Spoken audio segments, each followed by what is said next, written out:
Lumabas si Caroline mula sa panaderya, bitbit ang kahon ng mga mamahaling tinapay. Ang kanyang sapatos ay marahang tumutunog sa semento habang papalapit sa kotse. Ngunit sa halip na ang inaasahan niyang pagtingin ni David sa kanya, iba ang bumungad. Ang kanyang asawa nakatayo sa gilid ng bangketa.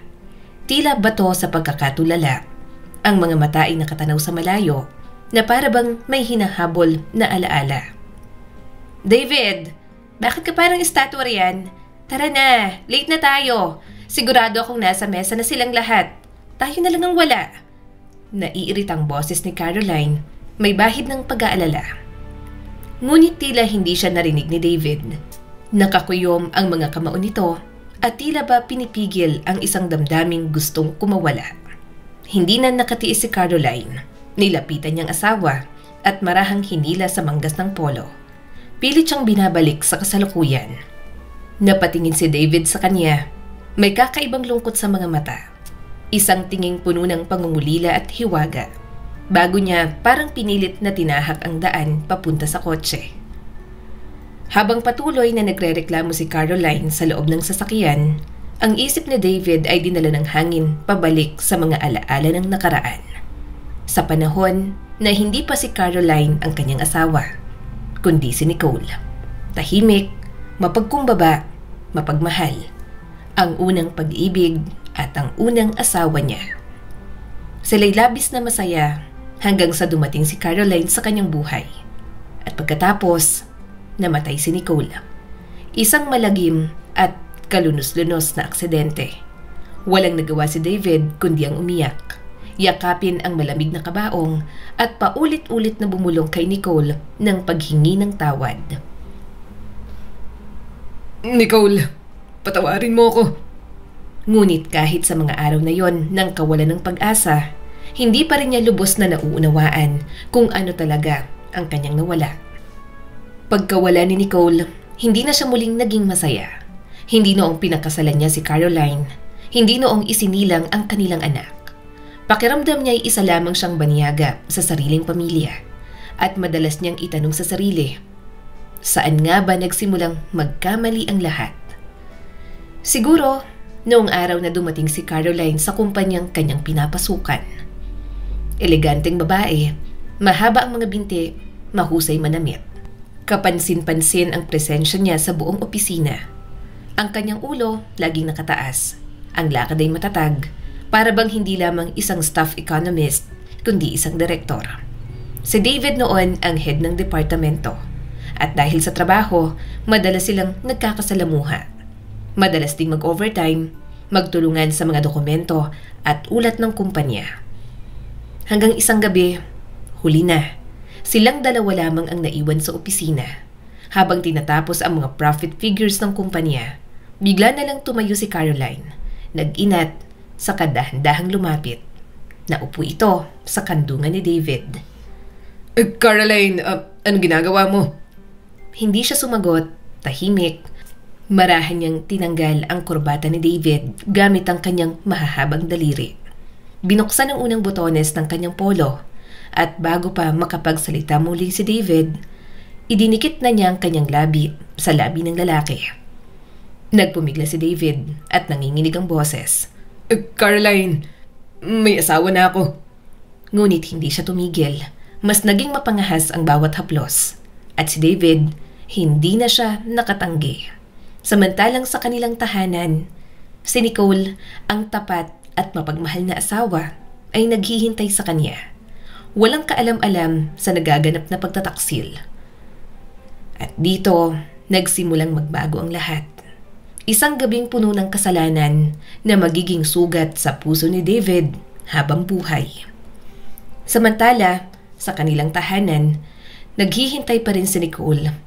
Sa bawat pag-uwi ni David, pakiramdam niya lumulubog siya sa kahihiyan. Ngunit hindi niya mapigilan si Caroline. Sa bawat pagtatagpo nila, lalo lang lumalalim ang kanyang pagkasuklam sa sarili. Hanggang isang araw, dumating ang balitang nagpabago sa lahat. David, kailangan mong magdesisyon. Kailangan mong mamili sa pagitan ng iyong asawa at ng anak natin. Sana naman, hindi mo parurusahan ng bata dahil sa pagkakamali mo. Matigas pero mapanuksong sabi ni Caroline. Parang gumuho ang mundo ni David sa narinig. Noon lang niya lubos na nauunawaan kung gaano kalalim ang kanyang kasalanan. Ang apoy na pinasiklab ni Caroline ay wala palang kinalaman sa pag-ibig. Tanging kay Nicole lamang naramdaman ni David ang tunay na pagmamahal at hindi niya ito gustong mawala. Oo, nagtaksil siya. Ngunit baka isang araw, mapatawad pa rin siya ni Nicole. Caroline, patawad. Lahat ng nangyari sa atin, pagkakamali. Hindi ko tatalikuran ng bata. Tutulong ako. Pero si Nicole ang pamilya ko. Mahina at halos pabulong na sabi ni David. Si Caroline, na kilala sa kanyang matigas na loob, ay hindi umiyak gaya ng ibang babae. Ngumiti siya, ngunit hindi yun ngiti ng pagluha, kundi ngiti ng paghihiganti. Ganon. Gusto mo pa rin manatiling tapat na asawa? Sa tingin mo ba, patatawarin ka pa ng asawa mo? O baka nga, napatawad ka na niya? Wala ba siyang kahit katiting na dangal bilang babae? Mapanghamon na sabi ni Caroline. Napailing si David, halos nakikiusap na. Hindi ko pa nasasabi sa kanya. Nasa mga magulang niya siya ngayon. Hihintayin ko siyang umuwi at sasabihin ko ang lahat. Ngunit hindi na nakauwi si Nicole. 2 araw matapos ang pag-uusap na yon, nakatanggap si David ng tawag mula sa ina ni Nicole. David, may nangyari sa anak ko. Nadisgrasya siya. Wala na si Nicole. Natigilan si David, parang wala siyang narinig. Ang bawat salita ay tila nagiging pako sa kanyang puso. Ang babae na kanyang minahal at pinagkanulo, wala na. Dito na namin siya ililibing. Dito ko siya gustong manatili. Malapit sa akin. Kung gusto mong dumalaw sa puntod niya ay pwede ka namang pumunta, sabi ng ina ni Nicole. Hindi na narinig ni David ang iba pang sinabi ng ginang. Napaiyak na siya. Parang nalulunod siya sa sariling paghinga. At sa mga sumunod na araw, para siyang naglalakad sa ulap, sa bangungot, hanggang sa bumagsak siya sa ibabaw ng kabaong ni Nicole. Yakap-yakap ito, humihikbi. Paulit-ulit na humihingi ng tawad. Nicole, patawarin mo ko. At doon, nagsimula ang pinakamadilim na kabanata ng kanyang buhay. Isang pusong puno ng pagsisisi at isang kaluluwang hindi na matahimik. Para siyang nababalot ng makapal na ulap noong mga araw ng pagluluksa. Tanging ang pagbagsak niya sa ibabaw ng nakasarang kabaong ni Nicole ang nagpakawala ng lahat ng sakit at pagsisisi. Doon siya humagulgol, puno ng paghihinayang na hindi niya naprotektahan ang babaeng minahal niya higit sa lahat. At higit pa roon na siya'y kanyang ipinagkanulo. Nicole, patawarin mo ko. Patawarin mo ko. Humahagulgol na sabi ni David habang nasa simbahan. Lumipas ang ilang taon at ngayon, si David ay asawa na ni Caroline. Mayroon silang isang batang anak na lalaki. Sa isang araw ng pagdiriwang, nagtungo sila sa kalapit na bayan upang dumalo sa 50 kaarawan ng tiyahin ni Caroline. Pagdating nila sa bayan, biglang nagtanong si Caroline, David, sandali lang. Huminto ka dyan sa harap ng candy store. Bibili lang ako saglit. Habang pumasok si Caroline sa tindahan, si David naman ay tumingin-tingin sa mga pamilyar ngunit banyagang kalsada. At sa hindi inaasahang sandali, napahinto siya. Mula sa kabilang panig ng kalsada, lumabas ang isang payat ngunit pamilyar na figura ng babae. Napasinghap si David. Parang kinuryente ang buo niyang katawan. Nicole?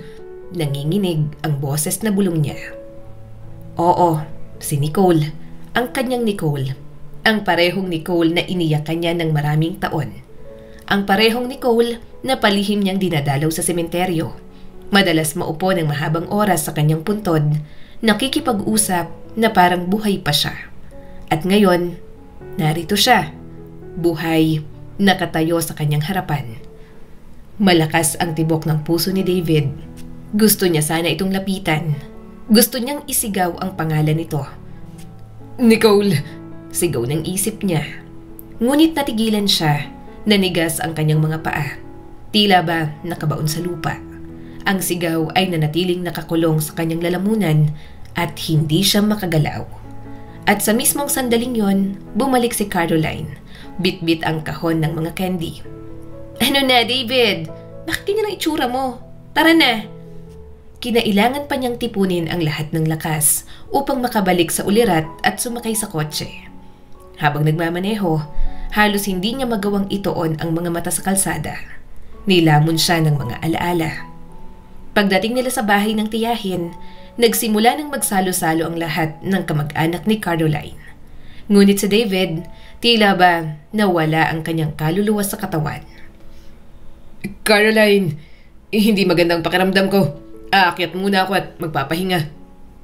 At doon, mag-isa sa isang silid, tuluyan na niyang binitiwan ang kanyang katawan sa kama. Sa wakas, maaari na siyang malunod sa kanyang sariling mga alaala. Sa wakas, mag-isa na si David. Tahimik, walang ingay, wala si Caroline, wala ang anak, wala ang mga mata ng ibang tao. Sa unang pagkakataon, nakahinga siya ng malalim at malaya. Malaya para balikan ang nakaraan, ang mga alaala at ang sakit na matagal na niyang nilulunok. Ilang taon na rin siyang nagtatangkang bumuo ng masayang pamilya kasama si Caroline. Ngunit sa totoo lang, hindi ito kailanman nagtagumpay. Si Caroline, malakas ang loob, matapang, at hindi marunong kumonsulta sa opinyon ng iba. Laging siya ang tama. At si David, habang tumatagal, lalong nararamdaman na siya'y isang estranghero sa sariling tahanan. Ang unang 2 taon matapos ipanganak ang kanilang anak ay parang bangungot para kay David. Akala niya mawawala ang mga kapritsyo ni Caroline pagkapanganak nito. Ngunit doon pa lang pala magsisimula ang kanyang kalbaryo. Isang araw, bigla siyang tinawagan ni Caroline. David, umuwi ka na agad. Bilis! Hindi ko maipaliwanag sa telepono pero kailangan kita ngayon din. Nabagabag si David. Baka may nangyari sa bata. Hindi na siya nagdalawang isip. Nagmaneho siya ng ubod ng bilis. Halos lumilipad sa kalsada ang kanyang sasakyan. Malakas ang ugong ng sasakyan. Mabilis din ang tibok ng puso niya. Ngunit pagdating sa bahay, sinalubong siya ni Caroline na nakangiti at tila walang problema. Pumapalakpak si Caroline at halatang masaya. Hay, sa wakas nandito ka na rin. Ang saya naman, miss na kita. Sumigaw si David at naguguluhan. Anong nangyari sa anak natin? Bakit ka tumawag ng ganito? Kalma, sabi ni Caroline at halatang nagbibiro. Wala naman, natutulog lang siya. Wala namang masamang nangyari. Galit si David, nanginginig ang tinig. Caroline! Alam mo bang iniwan ko ang isang napaka-importanteng meeting para dito? Binatakbo mo ako nang wala namang dahilan. Tumawa si Caroline at may halong yabang ang pananalita nito. Maganda nga yan. Ibig sabihin, mahal mo ko. Ngunit ang totoo, hindi niya ito mahal. Hindi niya ito minahal kailanman. Sa puso ni David, iisa lang ang nag-iisang babae. Si Nicole, ang babaeng akala niya'y wala na. Patay na. O baka naman buhay pa. Patay na siya. O baka naman hindi. Ang tanong na yon ay paulit-ulit na umuukil-kil kay David. Bigla siyang napaupo ng tuwid sa sofa. Tumigil siya sa paghinga, muli niyang inalala. Hindi niya nakita si Nicole na nakahimlay. Sarado ang kabaong at ang burol parang kakaiba. Mabagal ang tibok ng puso ni David, humugot ng malalim na hininga. Ngayon niya lang napagtanto, hindi man lang umiyak si Michelle, ang ina ni Nicole. Noon, akala niya, dala lang yon ng matinding pagkabigla. Pero ngayong naiisip niya ang lahat, iba na ang dating ng lahat ng detalye. Bakit hindi ako nakaramdam ng ganito nun? Bakit sarado ang kabaong? At bakit parang kalmado lang ang nanay niya? Mahina niyang bulong sa sarili. Sa sobrang bigat ng iniisip, bumagsak ulit si David sa sofa. Hawak ang kanyang ulo. Para siyang nilalamon ng mga alaala. Mga larawan ng nakaraan, Mga tanong na walang kasagutan. Sa mismong sandaling yon, dumaan si Caroline sa silid para kumustahin siya. "David, ayos ka lang ba? Parang lutang ka." Kasual na sabi nito. "Caroline, pasensya na. Kailangan kong umalis ngayon din." Malamig na sabi ni David. "Ano na naman yan? Bukas ng gabi pupunta tayo sa resto. Anniversary ng tiyahin ko. Maraming bisita. Huwag mo kalimutan yun ha." Naiinis na sabi nito. Pinilit maging kalmado ni David. "Susubukan kong makabalik agad." Sa kabila ng pagkainis ni Nicole, tumayo si David, kinuha ang kanyang coat at tahimik na lumabas. Sa kanyang isipan, malinaw na ang plano. Kailangan niyang malaman ang katotohanan ngayon din. Habang nagmamaneho, huminto siya sa isang tindahan ng mga construction supplies. Binili niya ang 2 pala, guwantes pang trabaho at isang flashlight. Hindi siya nag-atubili. Tuloy-tuloy siya sa pagmamaneho patungo sa sementeryo. Madilim na nang makarating siya roon. Ang sementeryo, tahimik, malamig, at tila nanlilimahid ng mga lihim na matagal nang nakabaon. Handa na si David. Ngayon niya malalaman kung ang babaeng nakita niya kanina ay multo lang ba ng kanyang nakaraan o buhay pa ang babaeng minahal niya ng higit sa lahat. Gabi, madilim, tahimik ang sementeryo. Tanging tunog ng hangin at hampas ng mga dahon ang maririnig. Huminto si David sa pamilyar na landas patungo sa puntod ni Nicole. Kinapa niyang flashlight at ang 2 pala sa likod ng kotse. Sa bawat hakbang, bumibigat ang kanyang dibdib. "Nicole, kung buhay ka pa, sana tamang hinala ako." Bulong niya habang nanginginig ang tinig. Huminto siya sa mismong harap ng puntod. Hinaplos niya ang malamig na marmol na may nakaukit na pangalan ni Nicole. Tumutulo na ang pawis sa kanyang noo kahit malamig naman ang hangin. At nagsimula na siyang maghukay. 1, 2, 3 saksak ng pala. Tila sumasama ang bawat lupa sa bigat ng kanyang konsensya. Hindi sanay sa mabigat na trabaho si David at agad na nagkaroon ng mga paltos ang kanyang mga kamay. Pero hindi siya tumigil. Oras ang lumipas, naghuhukay siya at naghuhukay. Humihinto lang sandali para huminga at uminom ng tubig. Ang buwan, lumilipad sa itaas, nagbabantay sa kanya. "Nicole, ano ba to? Ano bang ginawa ko sa'yo nun?" Humihingal si David at halos umiyak na. Hanggang sa biglang may matigas na bagay na tumama sa dulo ng kanyang pala. Ang kabaong, naroon na siya. Huminga siya ng malalim. Ramdam niya na wala na siyang lakas para hilahin ito pataas. Pero hindi niya yun hahayaang sumagabal sa kanya. Kailangan niyang malaman ng totoo. "Dito na mismo. Dito ko bubuksan." Pabulong at desperadong tinig ni David. Isinaksak niyang muli ang pala. Pinukpok ang kalahating bulok na tabla hanggang bumigay ito at nagkaroon ng malaking siwang. Amoy na amoy niya ang lumang kahoy at lupa. Dahan-dahan niyang inalis ang takip ng kabaong. Doon siya tuluyang napahagulgol. "Diyos ko, Nicole." Halos pabulong niyang sambit. Ngunit wala si Nicole sa loob. Sa halip, naroon ang mga alaala. Mga photo album nila ni Nicole. Masaya, bata, puno ng pag-ibig. Isang kahong balot ng pulang pelus, ang kahon na minsan niyang ibinigay kay Nicole, at doon ito tinago ang lahat ng maliliit na regalo at alaala mula sa kanya. Doon, naunawaan ni David. Hindi niya pala inilibing si Nicole noon. Ang inililibing niya ay ang pag-ibig nila, ang kanyang kaligayahan, ang kanilang pinagsamahan. Umupo siya sa mismong hukay. Madilim, malamig, at basang-basa ng luha ang kanyang mga kamay. Dumating ang liwanag ng umaga at naroon pa rin siya. Nakaupo sa nasirang kabaong, yakap-yakap ang mga alaala. "Nicole, sana mapatawad mo ko. Sana bigyan mo ko ng isa pang pagkakataon." Matapos kunin ang lahat ng kanyang natagpuan, pilit niyang ibinaon ulit ang hukay. Sobrang pagod, halos hindi na siya makalakad. Dahan-dahan siyang naglakad papalabas ng sementeryo. Huminto sa sasakyan, uminom ng tubig, at sa sobrang pagod, hindi niya na nagawang umalis. Doon mismo sa tabi ng sementeryo, nakatulog siya ng mahimbing. Sa gabing yon, galit na galit si Caroline nang mapansing hindi dumating sa oras ang kanyang asawa. Maingay ang mga bisita at ang musika sa party. Pasensya ka na, auntie. Hindi nakarating agad si David. Hindi yata maganda yung pakiramdam niya. Malamig namang sumagot ang tiyahin nito. Hindi ko na ikinagulat.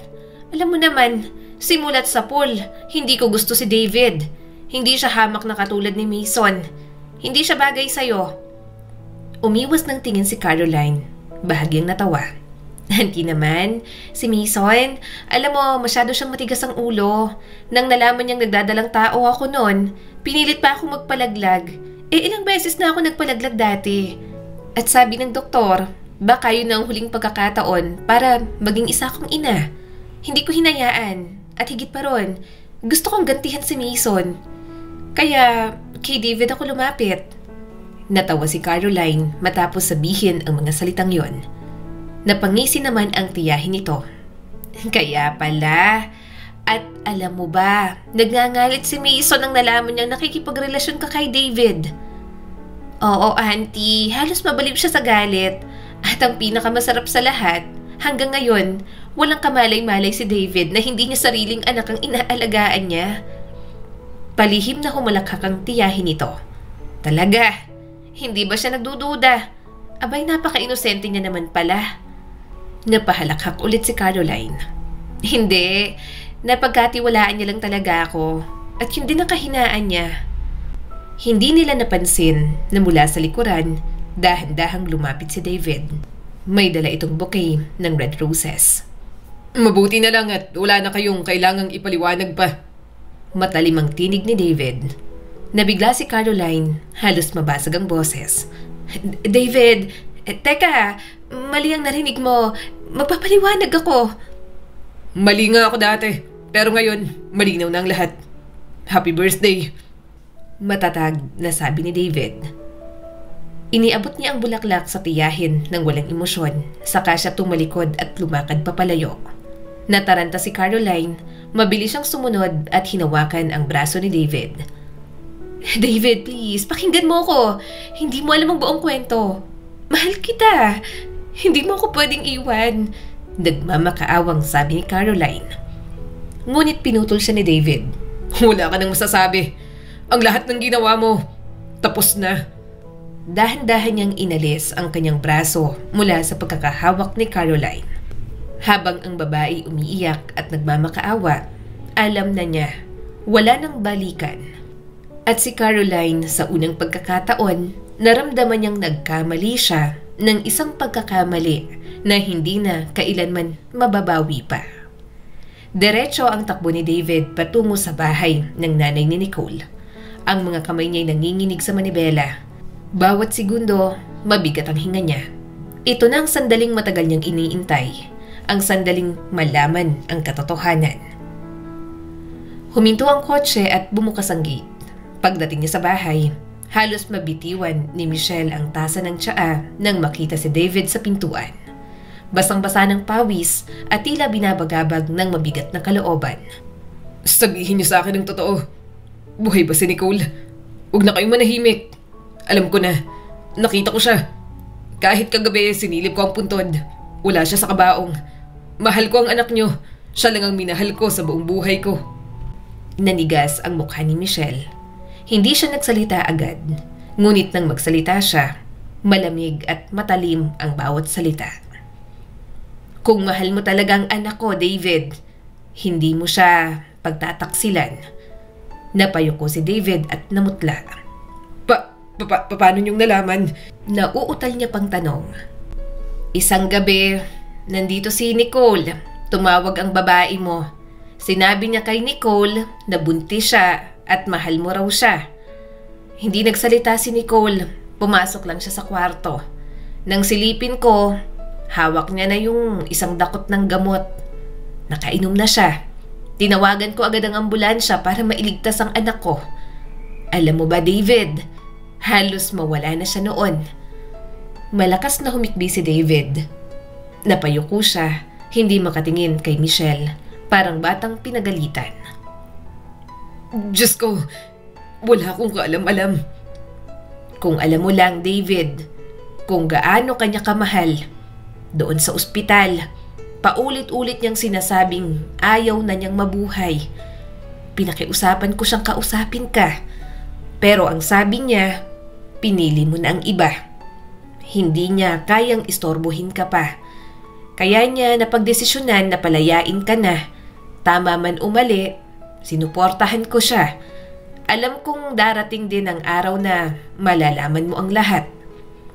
Nanginginig ang mga kamay ni David habang nakayuko.